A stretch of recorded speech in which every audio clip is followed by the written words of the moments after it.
Hey guys, thanks for tuning in to another video on ForgottenWeapons.com. I'm Ian McCollum, and today we are taking a look at a Chinese Warlord-era copy of a Bestigui Hermanos Model H.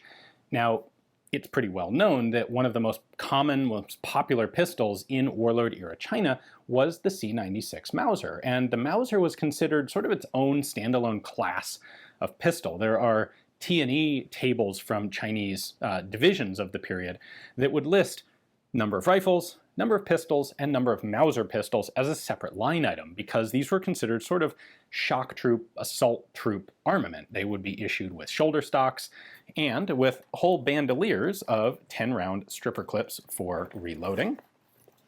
And it's worth pointing out that it was not just actual C96 Mausers that were used in this capacity.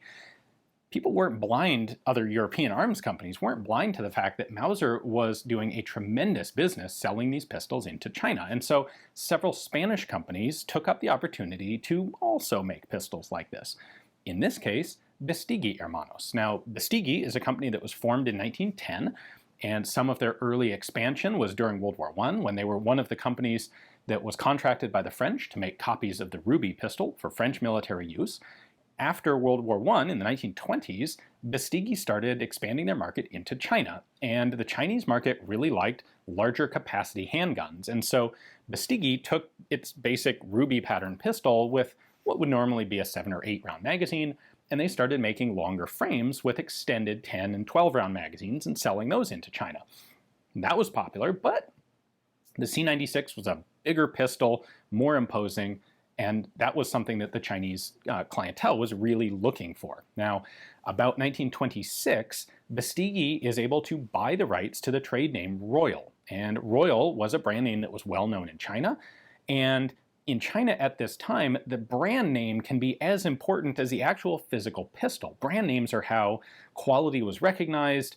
If you don't know exactly what you're looking at, if you don't have a good way to assess the quality of a pistol, well, the brand name is a good stand-in for that, or at least it was considered a good stand-in. So Bestigui acquires the rights to the Royal trade name, and they go ahead and manufacture a pistol that is a visual copy, more or less, of the C96. They actually simplify the lockwork, and I'll show you on here how it's visually obvious which one is a Bestigui. They name this in their own documentation the Model H, but they market it under the name Royal, because that's the well-known trade name, and they start selling these into China in 1926. They make about 3,500 of these. By 1927, maybe early 28, they alter the pistol to make them full auto, and they start selling full auto Model H's. Those are even more popular. It is pistols like the full auto Astra and Bestiguis that actually convinced Mauser to make a full auto version of the C96. Mauser's like the last one to that party in the Chinese market. By 1931, interestingly, Bestigui has sort of stepped backwards. They've taken their simplified lockwork and they've realized that the C96 is actually, as it exists, is very popular in China, is more popular than their pistol. And so they introduced in 1930 the MM31, the Modelo Militar, the military model 1931 pistol, which is actually basically a straight copy of a full auto C96, and they start selling those into China. Now, all of these different patterns are popular just as guns to be purchased in Warlord-era China, and as a result, they're all also popular as subjects of copies in Chinese shops and small arsenals. So what we have here today is a Chinese manufactured copy of a semi-auto Model H. Let me take you in a little closer and give you a look. Like the C96, this is a big, imposing handgun. Technically speaking, it is a locked breech short recoil. It's chambered for the 7.63mm Mauser cartridge. Magazine holds 10 rounds, fed by stripper clip up here. So in all practical terms, this handles and operates just like the C96. We have the same style of safety here. Single action, of course, just like a C96. Now, the original Spanish ones would have some markings on them, especially right in here. This Chinese copy has almost no markings on it, pretty much just serial numbers, which, however, do all match. So it's number 1419, marked on the back there. Serial number is on the barrel flat, the chamber flat, where you would expect it on a C96. And then also on the top of the bolt, just like you would expect on a C96.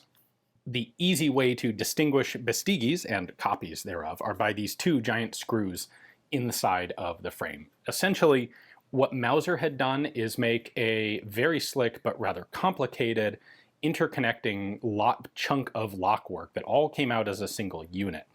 Bestigui simplified on that by instead putting a pair of screwed pins through the frame. So this one acts as the locking block that the action reciprocates against, and this is the pin to hold the hammer in place, with this being the pin that holds the safety lever in place, essentially. Really easy to spot once you know what to look for. We don't have any of the typical gibberish sort of markings on this particular example. If you take a look at the rear sight leaf, it's not bad. By Warlord pistol copy standards, it's really not bad at all. The numbers are all in the right order. So we got 50, 150, 250, 350, 450, 500, 6, 7, 8, 9, and 1,000. That's all correct. But you can tell that the fonts are a little bit off. The numbers aren't all evenly stamped. That's handmade, not machine-made. Definitely not a Spanish or German factory product. I also want to take a moment to show you guys this rig, because this thing is really cool. So this is an original Warlord-era stripper clip bandolier belt, I suppose, really. It's got 14 of these pouches that each hold a 10-round stripper clip. This pouch is a bit of a mystery to me. It's got two closure positions, and if we open it up and take a look, you can see that it is about twice the size of the plain stripper clip pouch. So what would this have held? In theory, I would like to say it could hold Schnellfeuer, full auto C96 detachable mags, but it would be a little weird to be carrying a bunch of standard stripper clips and a single magazine. Maybe if you only had one or two mags, one goes in the gun, one goes in here, and then you reload with stripper clips, that's certainly possible. This whole thing is really pretty robustly made. The way you would wear it is actually with this in the very front. It buckles in the back here, and you have a Y strap. We've got two straps that go up in the front. Your head goes right here. This is on the top of your back, and then a single rear strap that is looped together like this and slides over that, and then this buckles through there and then runs inside and sits inside the belt. So that's how that all gets set up, and there is even an interesting marking on it. Actually, a pretty darn clear stamp. 2 Chinese characters and then 31, 24/12, and I have absolutely no idea what that all means. I asked my friend Henry at 9-Hole Reviews to translate this. It is traditional Chinese characters, and it basically means weapon. Whether it is 1-3 weapon or 30, weapon 31, exactly what the significance is, and then the 24 and the 12, I have no idea. This could be a unit mark. In theory, that could refer to a Modelo Militar 31 from Bestigui, but I think that's probably a bit of a stretch. But maybe, I don't know. So if you have some good idea of what exactly that means, what that references, let me know down in the comments. Oh, and there is also a single pouch here, probably for a set of cleaning rods. Now, the one other really distinctive element of an original Bestigui is that they actually used a round bolt instead of the square bolt like the C96. Now, this particular copy has taken the lockwork from a Bestigui, but maintained the square bolt profile of a C96. So a little bit of an unusual hybrid copy there. The grips are basically just like C96 grips, and of course, this is cut for a shoulder stock just like a C96. The Bestiguis came with the shoulder stock holsters, just like C96s, and that was a big part of their popularity in China. You turn this into the quote-unquote box cannon by attaching the box-like stock to the back of the grip. Unfortunately for Bestigui, the party kind of ended about the time they introduced the MM31. So as the King of Spain, Alfonso VIII, abdicated, the Republican government took over, civil unrest started to become more of a problem, the Spanish civil government started cracking down on arms manufacture and limiting companies' right to manufacture what were considered military pattern firearms. Then in 1932, you have the Japanese more substantial incursion into China. Well, Bestigui's actual trade path to get guns into China had always relied on Japanese traders. Bestigui would ship guns through trading companies based in Japan that then had their own contacts in China. You have language issues and such, where the Japanese traders are much better set up to be trading into China than Spanish companies. So in 1932, when Japan moves more into China, of course, it's very easy for the Japanese government to simply cut off Japanese arms sales into China, which they do.